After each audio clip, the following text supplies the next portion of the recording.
Hey everyone, I was going to do a cooking video this morning, but our fridge died on Friday and unfortunately the food that I was going to cook went bad. Well, I don't know if it was bad for sure, but it was warm and I wasn't going to take any chances on getting myself sick. So, decided to improvise and do a different video. I'm going to talk about cast iron cookware versus the non-stick cookware. Now, I had always used the non-stick cookware in the past, and that works good for a while, but the problem is those non-stick coatings, you know, they're good in the beginning, but then they start to get scratched or burned, and they don't work so well anymore. So we had this cast iron cookware set that my mother-in-law had given my wife like quite a few years ago, and it had just sat in the cupboard and no one had used it. So rather than buy some new non-stick cookware this last time, we dug this out of the cupboard and started using it.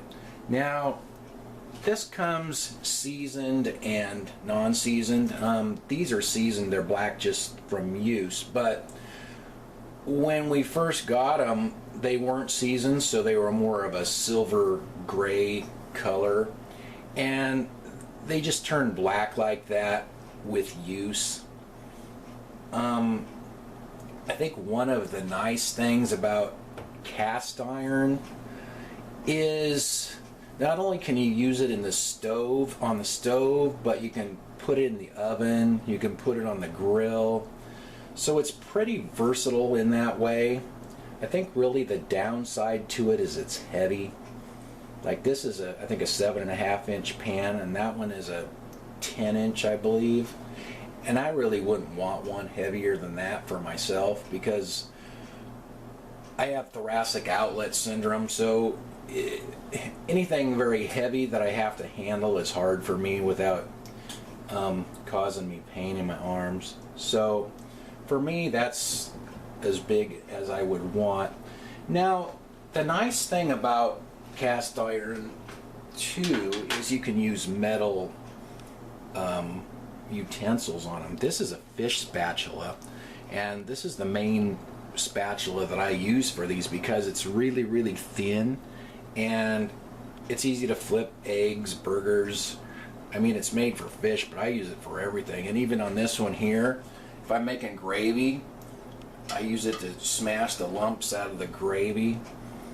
Now, like with the nonstick, you have to use these plastic spatulas. And then what happens is I always end up melting them or something like that. And then it's hard to like flip an egg or a piece of fish or something like that. And then the way you clean these, you don't scrub them or you don't use soap on them really. You just wipe them out. You put water in them, and it, like if there's food stuck, I'll just let it soak for a little bit and then just kind of, you know, wipe that food off of there. And then you have to put it on the stove burner and heat it up to dry it, and then I usually spray some cooking spray on there, otherwise it'll rust. So that's the way you clean this stuff.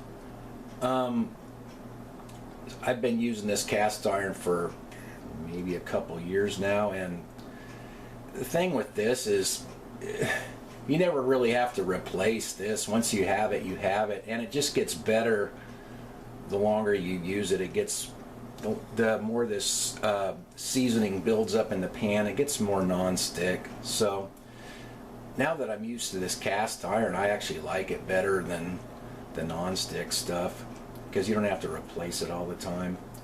The other bad thing about these two is you can burn yourself on these handles, and I've done that many times because they'll get hot. They don't have like a plastic rubber or a rubber covering on there, so you kind of have to be careful with that, but that makes it so you can put them in the oven and things.